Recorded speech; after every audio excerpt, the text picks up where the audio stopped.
Hello, and welcome back to my channel. This is Reality with Diva D. How you doing? Come on in, like, comment, subscribe to the channel, hit the notification bell button, and you will be notified when I upload a video. Share the video. Why? Because sharing is caring. And what do we do now, class?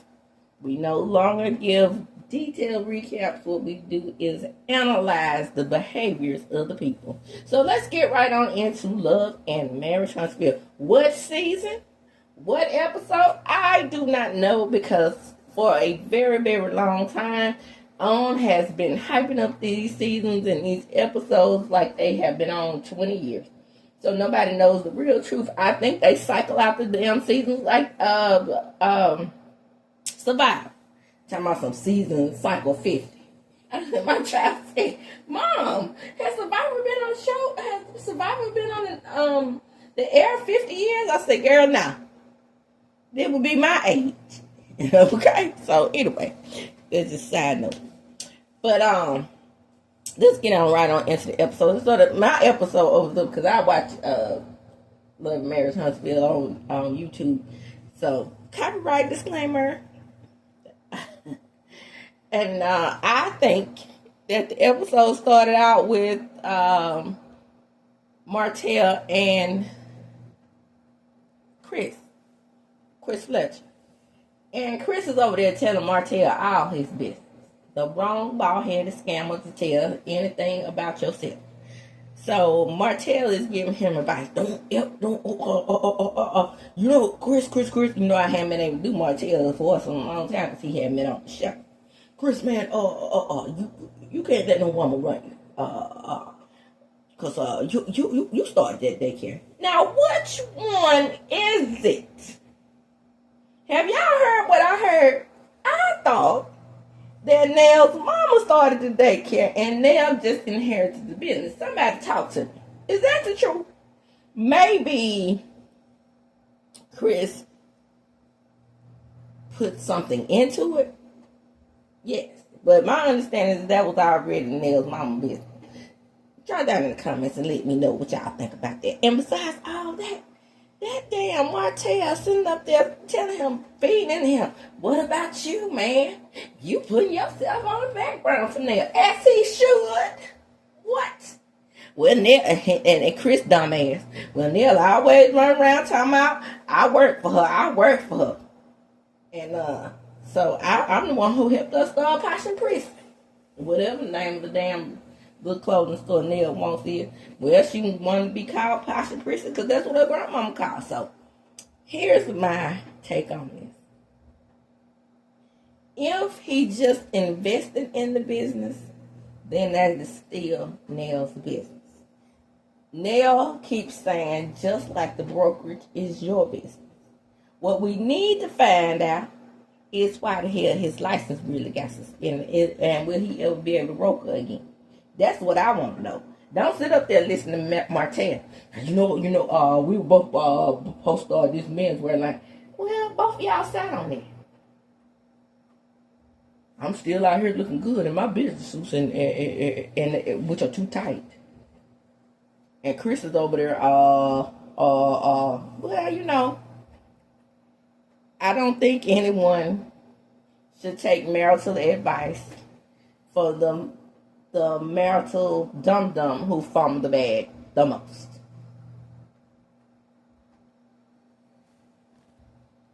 So Martell got in Ralph's ear and he told Ralph, don't you make the same mistakes I did. So let's see what this husband of the Atlanta Housewives gonna do, or whatever Todd Burris over there trying to invent. So next, let's just get on right on into the dinner party, girl. Ain't nothing else to talk about. It is interesting to me how they invited Destiny over there to this dinner party. I mean, you talking about hot. I would have been hot. Me and Miss Nell wouldn't have been able to talk for a minute. I've been round with the Fletchers, but I cannot. Y'all done see what y'all did. See what you did, Love and Marriage Huntsville. Y'all done turned damn Destiny into the hero. I guess y'all satisfied. The same Destiny who we don't even know where she lives. The same Destiny that can't even show her son on the show. Now, if they don't do all that, at least we could find out what the lady did. I hadn't seen not one. She always filming somewhere else, ain't she? She better be glad she was invited to the party, I guess. But anyway, the Fletchers really disappointed me this episode. They did not have to do her like that. It was definitely a sabotage, and Destiny was like, "What is going on?" When she arrived, and I was like, this is gonna be a mess. Kayla over there lying like Destiny done bumped into her, like she was on some time, like she was mad at her about Antoine. Girl, bye. You can look at Destiny and tell she don't want Sideshow Bob no more. Yes, there was a time when I feel like they were trying to build something, but he is the one. Everybody listen to me. The man. Sideshow Bob is the one who brought up him dating Kayla. He was trying to, pull something out of Destiny, because in my opinion, by looking at them, he still likes Destiny. Then he gonna try to pump his own Sideshow Bob looking head up and say, yep, maybe, just maybe. She was feeling some kind of way because I told her I was dating you. But yet in the same vein, you telling her that it's not nothing serious, nothing, it's just a casual situation. Baby, I would have been doing some sort of cussing if I was this. This is like, I don't want him. Simultaneously, glances over there, hey, talking about some, see how she got up, right? Yeah. The elephant that's not in the room, yep, that's Destiny. He just mad because she didn't run up behind his baby making ass, in my opinion. So they all sitting on the chairs and couches and what's not in the living room while they in the kitchen being messy. Ooh, that Kiki. I ain't got that much for her. While they up in the kitchen stirring up mess. So they interrogate Destiny, and then Kayla comes and say, what you bought me for? Little girl, you better stay over there in a child's place. I don't care if you are grown. Stay over there in a child's place. You playing all them little childish games like a damn kid would. It's clear to me that yes, she bumped you, but it was clear that she didn't do it on purpose. Just a non-excused bump. Anyone like she just took her arm and wagged it over and tried to knock your ass off in that macaroni and cheese. Stop. Because if she had animosity, that's exactly what she would have done. And then up in your house, in y'all territory with your whole family too, that wouldn't even make sense, little girl. You need your ass for that. Anything, you should have bumped your ass after you came in there with that foolishness. And then Chris gonna pull Antoine outside and tell him, hey man, that's my daughter. That's my good child. And Twan almost looked and said, we just having casual mix. Y'all catch that? We just casual. You got casual day. Negro, what you was about to say. You getting off up in that girl goods. And you know it. And Chris knew what he was talking about. Chris, use yourself. You're a hoe. You're a hoe. You ride 3 different guys at the every show. You're a hoe. You're a hoe. So, don't even trip. Don't even trip on what your grown daughter is. That's my baby. That's my last baby. That's my baby girl. So, and by the way, I told you, I seriously question a guy-son relationship where you don't even know all the kids in the family. Yes, godchildren are not blood related, but you become so close as family members where it almost makes it seem that way. And ain't no way that this is a god-son, god-family relationship. I don't see it. With my psychology eye on this situation, what I'm seeing is a good friend of Lance's. Me and my best friend rest her soul. And mother had a very contentious relationship. Would I ever call that bitch a godmother? Hell to the motherfucking no. Not in my lifetime, in this lifetime, the next one, or whatever comes to be. Will I ever call that woman a god anything? Ungodly, maybe. Hell.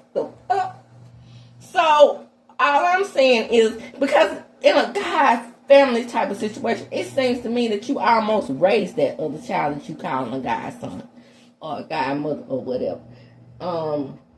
When my best friend died, I wanted to make sure that it was a situation where everything was cleared with the father. Because, you know, when you have a living parent, that is first priority. Then he had a living aunt, and he had a living grandmother. I knew the grandmother wasn't here for it. I knew she wasn't going to take it.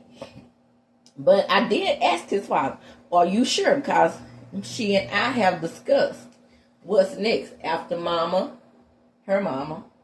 We know that wasn't a possibility. After you and after his aunt, what the options were. And I made it clear to him, would you like for me to take him if there ever was a time when you decided that you didn't want it? And he's like, I want my own child. I mean, that makes sense to me. You know, I'm going to be a father to my child. I was like, cool. I just want to know because I'm telling you what she and I discussed. Now, if Antoine's mom had passed, would you have been able to step up and be a mother to him? Nelly, welly? Yelly, Nelly? I don't think so. I don't think it was that kind of situation because usually somebody is the best friend to somebody. Either Chris is best friends to the father or either Nell is best friends to the mother. That's how I thought it worked. But somebody dropped down in the comments and tell me, do you see a real godson, godmother relationship or god family relationship with Antoine? Especially with him trying to dig up in Kayla's goods, which I think he already has. So, Nell and Destiny sit down for a dinner. And Destiny is very, very clear. I felt set up, as you should have. When I tell you this is I've been mad at Nell before because of how she backstabbed Melody. But it seems like it's becoming a pattern with her. You're not protecting your daughter in any way. This is something where now it was gang up on Melody. Now it seems to be that it's going to be a gang up on Destiny. Because Destiny made it clear, I don't want this dude. Let your daughter have him. When she walked out the door at the house, hey y'all, I'm about to chunk up the deuces. I'm out the door. I got a date. Lance act like he had. Did she say she had a yeah, bitch? And Lance is a BAN straight up. I got a date. What's it to you? Step on the side with your baby making ass. Next. And so they mean that she's sitting there telling her, I wasn't setting you up or anything like that. That's not in my nature. Bullshit. You know exactly what you were doing. And Destiny clocked you for everything that you do. She felt like she was set up. I would have felt the same way. And that's exactly what it was. How am I going to sit there with you and all your family? And I'm the one in the uncharted territory. I could have got whacked by all of y'all and nobody would have known the difference. All because of some bullshit ass lie that Kayla made up. Kayla, don't do that. Don't do that. When the audience clearly saw that whatever happened between y'all in that kitchen was an accident, in my opinion. Not just my opinion. I'm pretty sure that's the opinion of the widest audience or whatever. The worldwide audience that's watching this show. And Nell said herself in confessional, I don't think she did anything on purpose. I don't think it was anything intentional. But why even bring it up if you didn't think it was intentional? Destiny got her little tail up, said, I'll see you later. And she walked right on out the building. As you can see, there was a scene with Trish and Sharon. Sharon had on a better wig, but That was not meat and potatoes for me. Anything dealing with Trish is not meat and potatoes. Not in Marquez is gone. And drop down in the comments. Let me know what you think. Do you feel like Destiny was set up? I obviously do. Come on in, like, comment, subscribe to the channel. Hit the notification bell button. You will be notified when I upload a video. Share the video. Why? Because sharing is caring. And baby, when I tell you, when you share the video, that video goes to different platforms. And it takes them right to YouTube. That helps your sister out. Subscribe to the channel. Hit the notification bell button. You will be notified when I upload a video. And as I do, when I close, I'm going to chunk them up. Deuces.